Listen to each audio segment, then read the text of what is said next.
Almighty and everlasting God, you've given us, your servants, grace by the confession of a true faith to acknowledge the glory of the eternal Trinity and in the power of the divine majesty to worship the unity.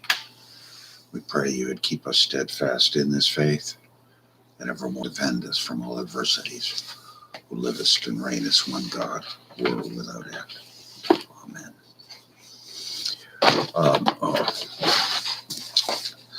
Let's do verse 2 of Christmas hymn 84.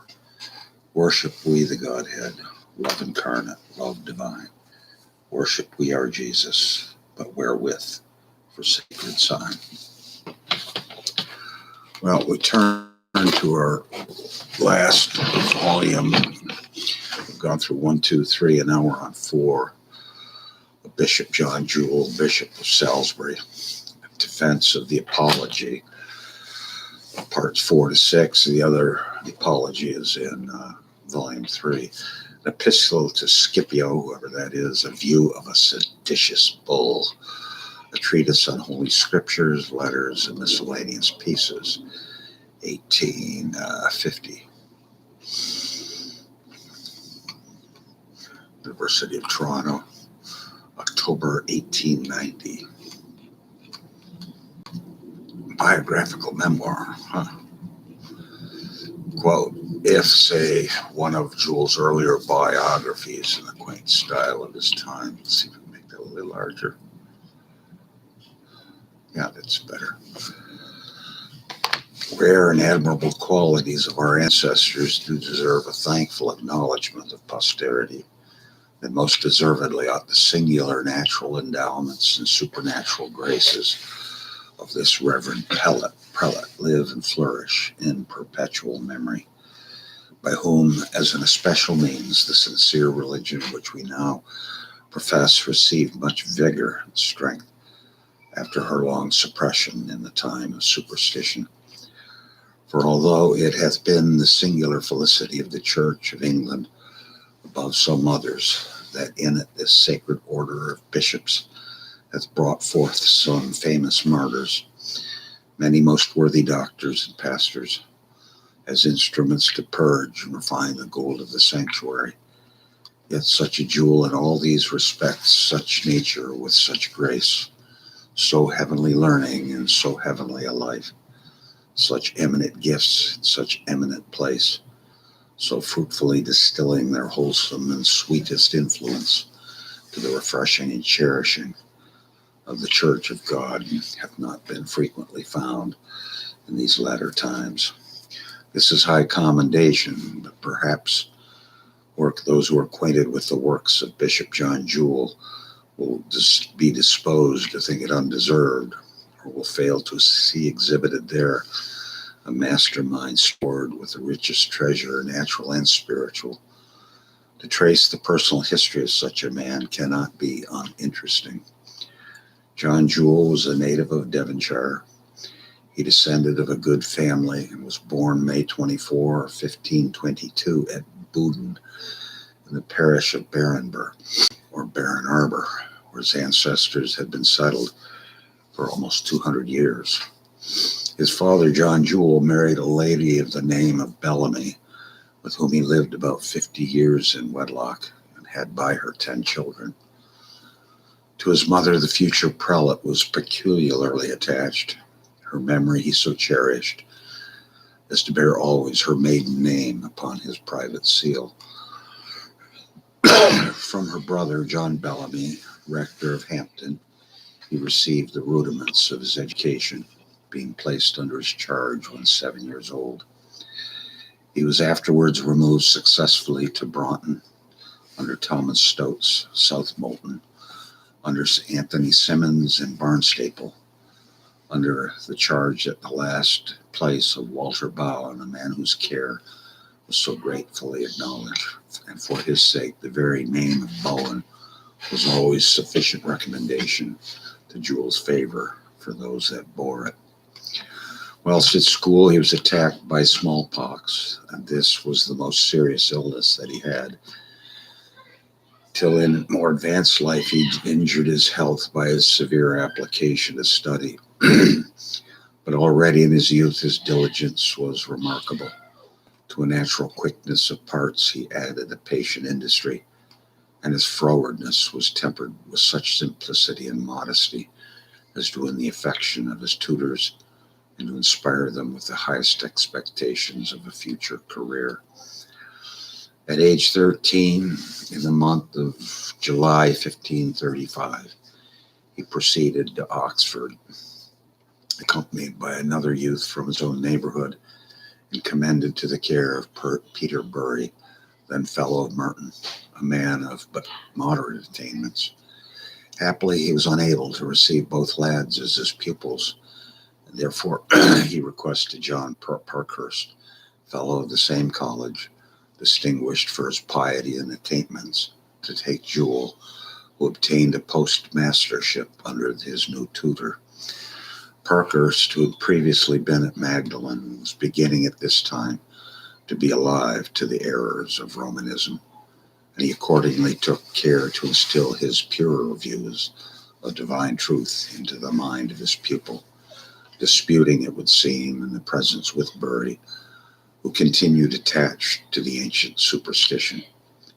When the plague prevailing at Oxford dispersed the university, Parkhurst, who had retreated to Cuxham, employed Jewel in comparing with him the two translations then lately made of the New Testament into English by Tyndale and Coverdale, giving him Tyndale's and retaining the other in his own hand.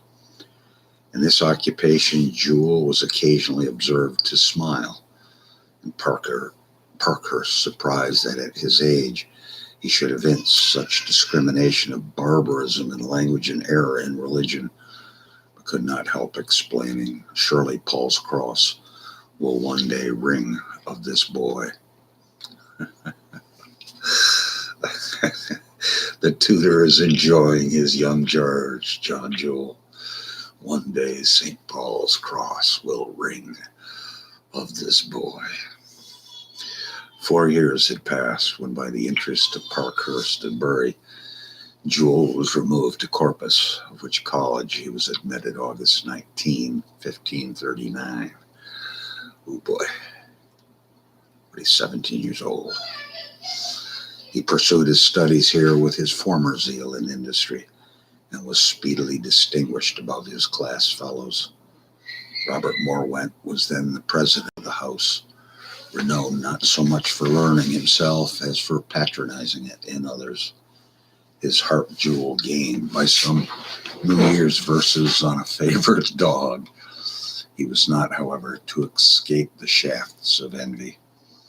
Some of those whom Jewel had outstripped were mean enough to be jealous of his fame and to endeavor to lessen it by suppressing some of his compositions. Vexed as he naturally was at such unfair conduct, he did not relax in his pursuit of literature, and at length, October 20, 1540, he proceeded Bachelor of Arts with the highest credit, nor did he think that his degree released him from the obligation of study. He was at liberty indeed, had he so chosen, to take his ease, but he seemed to consider himself on that account the more bound to exertion. He rose at 4 until 10 at night, was almost wholly occupied with his books, with classics, Greek and Latin. He was conversant with Horace and Cicero, perfectly familiar. The historians he had diligently conned, like reconned. In rhetoric, philosophy, and mathematics, he was a master.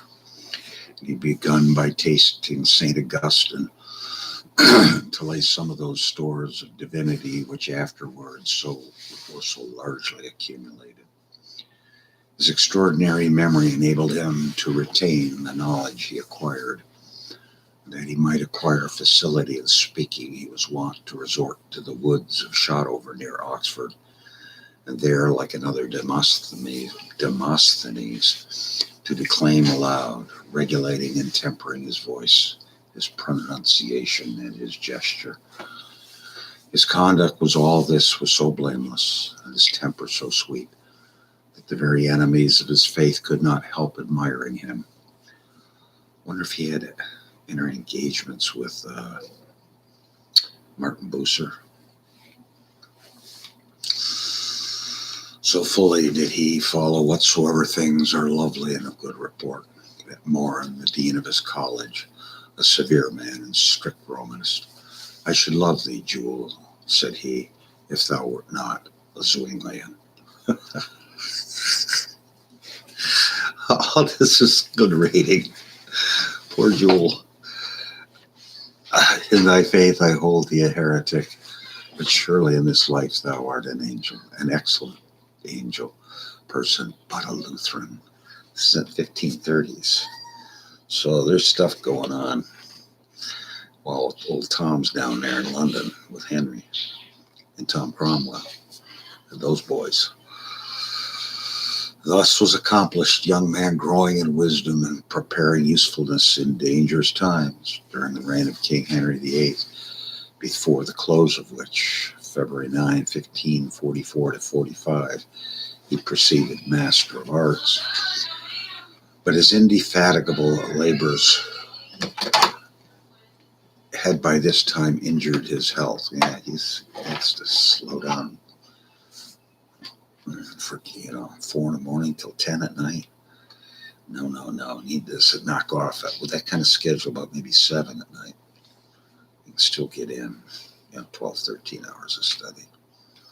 Anyways, we like what we're reading, and there's some funny comments. He shall ring loud at St. Paul's Cross.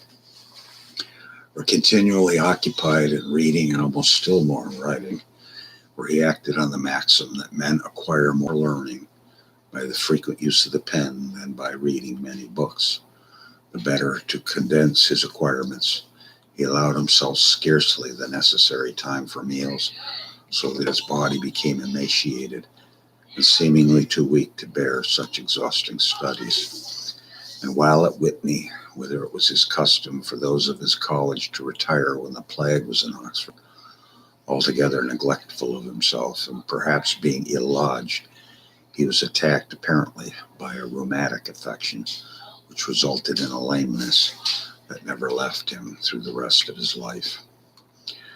Jewel was now qualified, having learned so well himself, to be a teacher of others, and many were the youths, some of distinguished families, who flocked to such a tutor, more than he was able to receive. Some he instructed privately, others publicly in his college.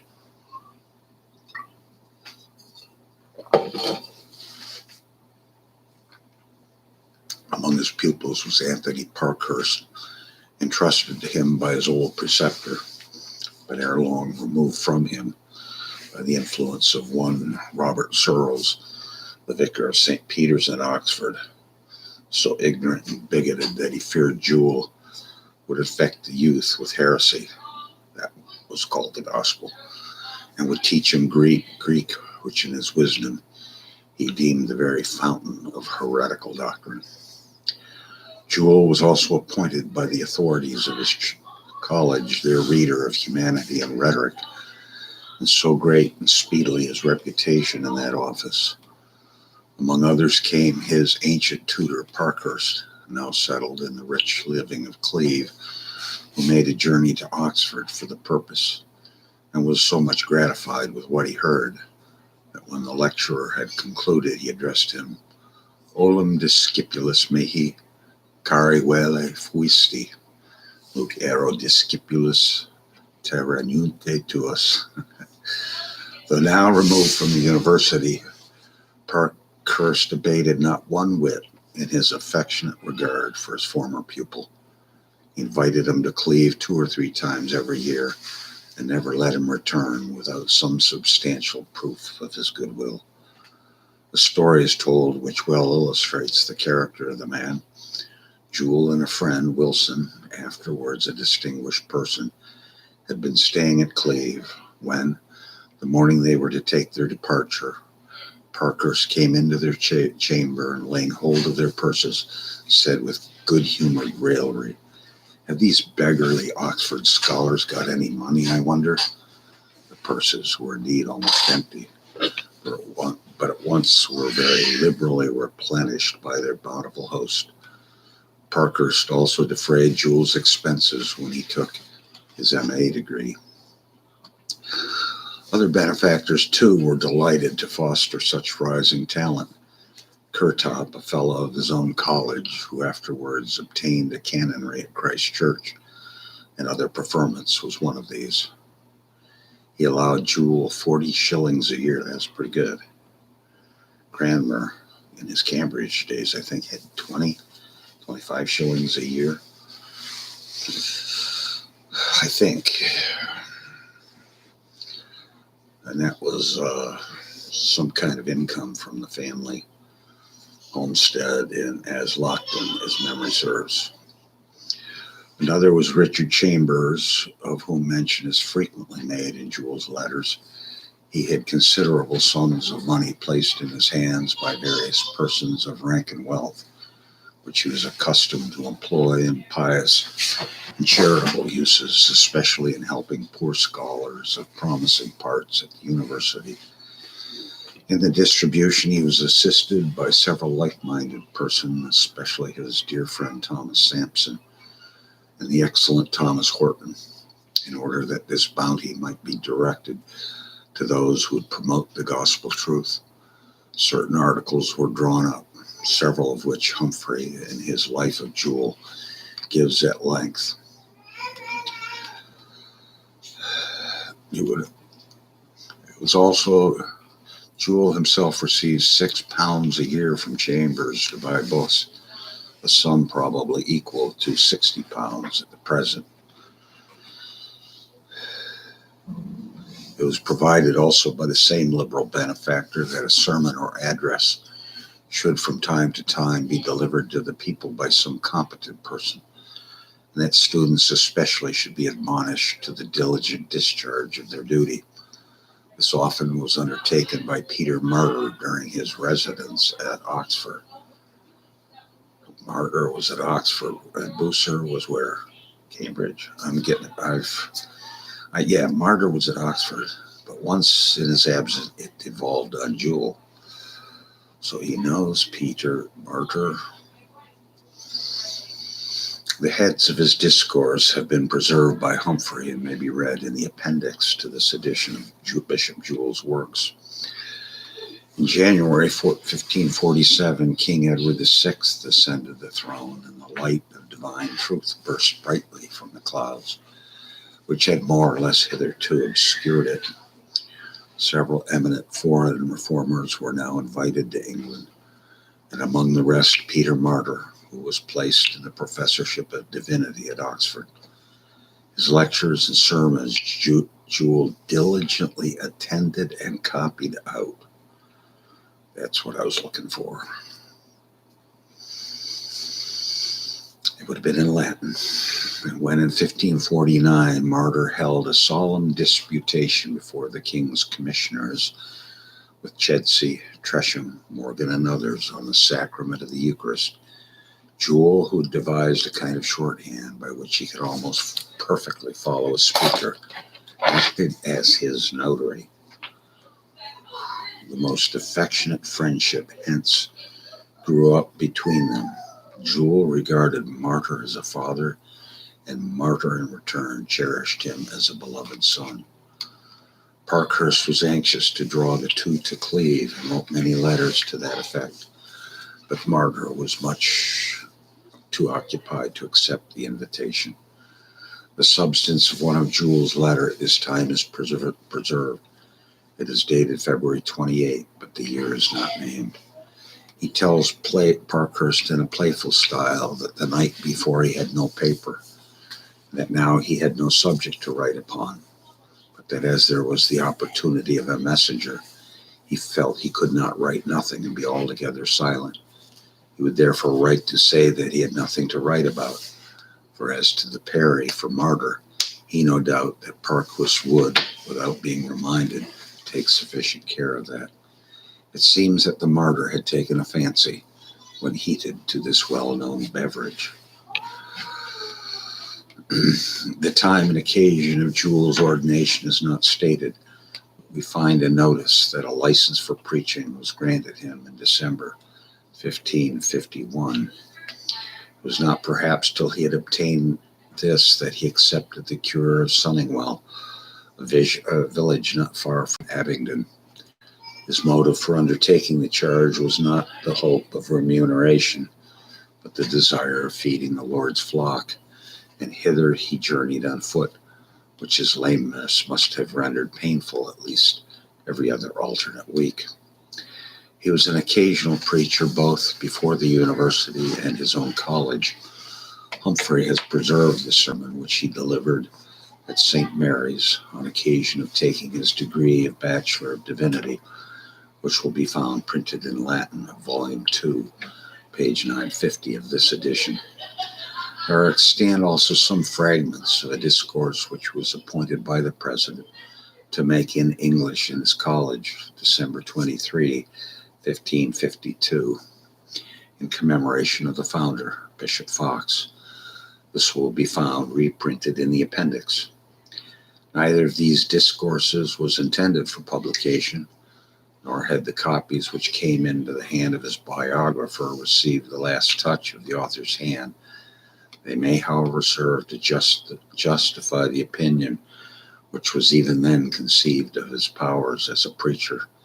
His style was esteemed vigorous, pithy, and argumentative, his matter solid and well chosen.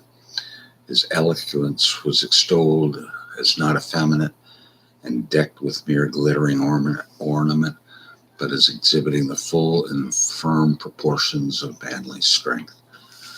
That his reputation had by this time traveled beyond the precincts of the university is evidenced by the fact when the President Morwent and two of the fellows, Welch and Allen, were summoned before the council on a charge of using Corpus Christi Day other service than that appointed by the service book, and were on June 15, 52, committed to the fleet.